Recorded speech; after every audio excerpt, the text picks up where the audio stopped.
Shall I tell you some of my mistakes? Bags I wish I never bought and why. Hey everyone, I'm dressed for the gym by the way. This isn't the whole video. This is a really quick intro to say that some of you might have seen this video last week. I'm re-uploading it because I don't know what happened when I uploaded it, but 24 hours later it had nearly 10,000 views. Plus as well, I knew something was up because there was only 4 thumbs downs. So I am re-uploading it now. Those of you who have seen it, you might want to skip this, but the vast majority of you, for whatever reason, haven't. So I hope you enjoy watching. I have a formula that I now use, a formula of 4 points. And when I share with you this formula, you should be able to put all of those pieces together, and whether you end up looking at any of the bags I'm going to talk about in this video or not, it should help you to pick the right bag for you. Shall I tell you some of my mistakes? Bags I wish I never bought and why. Oh, by the way, I'm also going to be going through budgets and what you can get that's a good first bag in each budget. My mistakes. I can't remember exactly when, but the first time I bought my first designer bag, I think it must have been 8 years ago or something.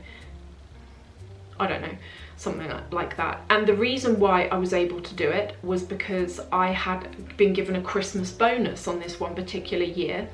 And I was really excited because I knew that I wanted to get a designer bag. The mistake I made was that I bought a bag that I did like. I wasn't, you know, with that money that I'd worked for, I was not by any means spending it on a whim. But I bought something that if I had known the price of it versus the other thing that I ideally wanted, I wouldn't have bought it.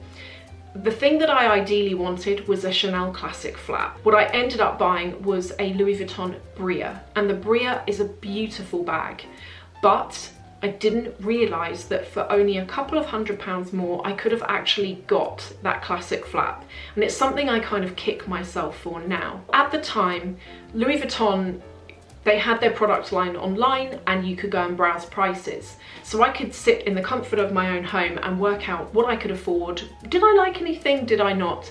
Whereas with Chanel, you couldn't do that.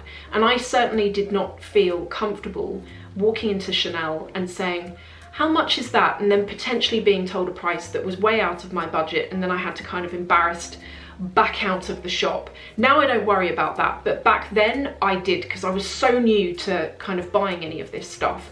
Now here's the thing, that Louis Vuitton bag actually was nearly £1,400, and I found out that the medium-sized Chanel flap was around about 1,700 at the time. So with the bonus I'd been given, I could actually have bought that Chanel classic flap, but not having that confidence to go and ask meant that I didn't. The second mistake, and it actually wasn't one that I was aware I was making, except for now that I've kind of learnt things about what I'm buying, I look back and I recognise what I was doing. I was buying trend pieces and without even knowing what a trend piece was.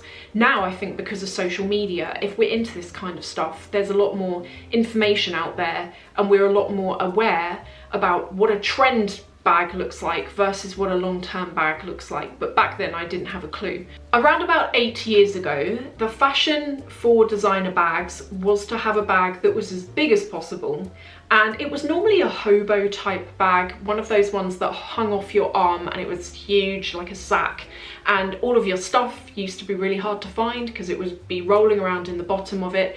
That was the thing, and therefore that really was the kind of bag that I was buying, not understanding that, do you know, in 2 years' time, that's not going to be in style and the brand won't be making it, and it's going to be quite a difficult bag to work in with an outfit. Now, the trend is to buy tiny bags. For me, I buy tiny bags because they actually work with my lifestyle. I don't really carry that much stuff around with me, and I generally like tiny bags.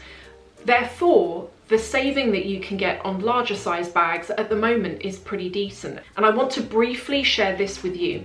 For any of you who are wanting, ideally, like me back then, you ideally want a bag, let's say the Chanel classic flap, but you think, I don't have 6,000 for that jumbo and I'm never gonna pay 6,000 anyway. You don't have to. If you take a look at here, there are classic flaps, not few of them, you don't have to go for something that's beaten up and smells. You can actually get quite decent ones, some quite nearly new ones. They're around 4,500 upwards. There is a big saving to be had. If you go and look at the medium, small and mini sizes, it's a different story. They're very expensive. But the jumbo at the moment, because big bags I don't feel are really in at the moment, that can only be the reason why there is such a saving to be had. The formula of 4. First of all, the brand. Pick yourself a classic brand that's been around for a long time. There are lots of newer brands out that make fantastic items, but you just don't know how long they're going to be around for. Pick from brands like Fendi, Gucci, Louis Vuitton, Chanel, Dior. Now for the shape. The shape is really important. Shapes that are long-term are flap bag, trapeze shape bag, bowling bag, bucket bag, and camera bag. Those 5, pretty much most of the brands, have made or continue to make bags in those silhouette shapes. The colour of the bag is also really important. If you go and look at let's say you've gone to look at the Lady Dior and it's classic and you're like, it's classic, but it comes in cream and I really like the cream.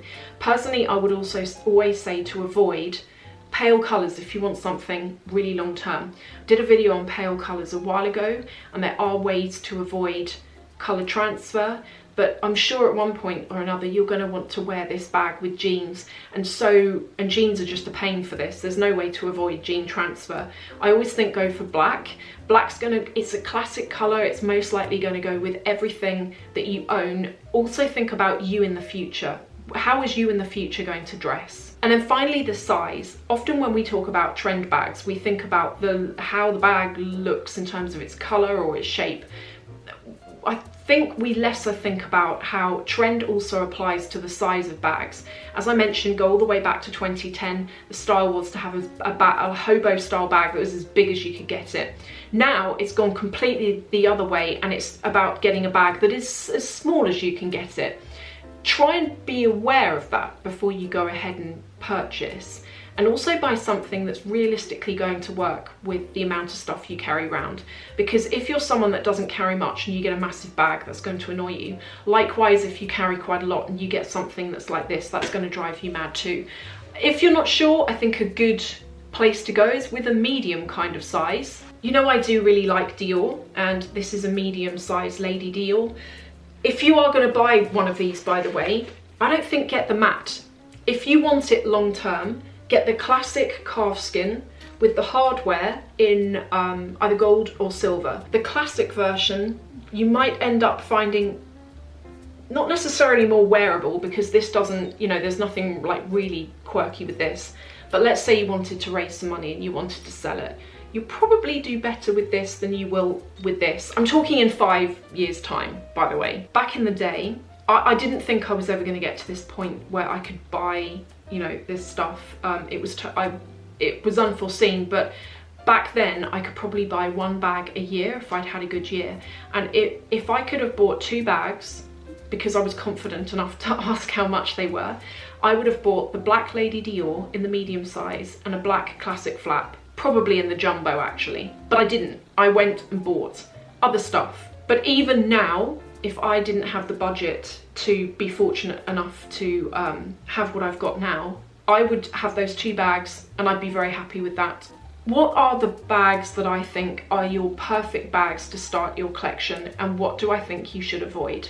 The absolute king or queen of best bags is Hermes. The Kelly and the Birkin. They're well known to not only hold their value, but to increase in value quite steeply. The second is the Chanel Classic Flap. Pick the size that is right for you. Don't get swayed towards the minis if the mini is not going to work for you. Likewise, don't go for the jumbo if it's not going to work for you. These are bags that have been around since, oh god, for the longest time, since 1955 the reissue, and then since 1983 the classic flap. The Lady Dior in the medium size, I adore this bag. It's one of my favorites. It's going to be that long term. Get it in black. It's classic, it's simple, it's chic, and you can get a bottle of water in this bag. It can be quite practical actually. The Fendi baguette, And also the Givenchy Antigona. I've completely changed my mind on that bag from a bag video that I did about 3 years ago, because the Antigona this year celebrates its 10th year anniversary, and any bag that has gone on that long, in my mind, changes from kind of a trend to something that's feeling a lot more long term. Also, the bowling bag type shape of it makes it very classic and very wearable. Bags that I would personally say to avoid are any bags that deep down in your heart you know are trend, particularly bags that have not been out for very long. I personally think that bags that have been out for in excess of 5 years are ideal ones to purchase. This video, by the way, is aimed at those of you who want a bag that is a long-termer. Those of you who like buying what you like to buy and you don't care if it goes out of style. This video isn't for you, it's for people that feel quite differently. Examples from Dior actually are the Caro bag, which has been out for a few months now, I think. The 30 Montaigne, which I have and I love, but I wonder whether this is going to be a bag that is eventually discontinued, a bit like the Dior, was it called the Dior Ever? And also the Dior Armour. Both of those bags were discontinued, and they have brought back one of them and called it the Honoré bag. But I don't know, is this likely to be a discontinued one? Those bags from Gucci, such as the Marmont and the Dionysus, for me, I feel that they are too new and they are too of the times. Also the Bottega bags. Some of their bags are nearly £3,000, and the reason why I think to avoid them is they're very Instagram, I feel, and I don't think they're going to be long term. And for £3,000, if you've got a budget and you think I can't go to Dior money or to Chanel, you can. Check this out as well. Dior, they've got an ultra matte here, which the ultra matte is nearly £4,000 now. This one is £3,495 and it looks next to new. There are also two really great examples of the Lady Dior in the classic leather with the gold or silver hardware. This one is £2,663 and the other one is £2,645. Both of those are the version that has got a zip top, but in that leather, I do say with the mini that I've got, it supples up really quite quickly. It's not like I've got the old version with the zip on it in patent, and that's quite annoying to get in and out of. But in the leather version, that will be a lot softer. I'd love to get your feedback on this, by the way. Do let me know what you think and leave your comments below. I'd love to chat to you about it. I hope that for any of you who are looking, that this helps you.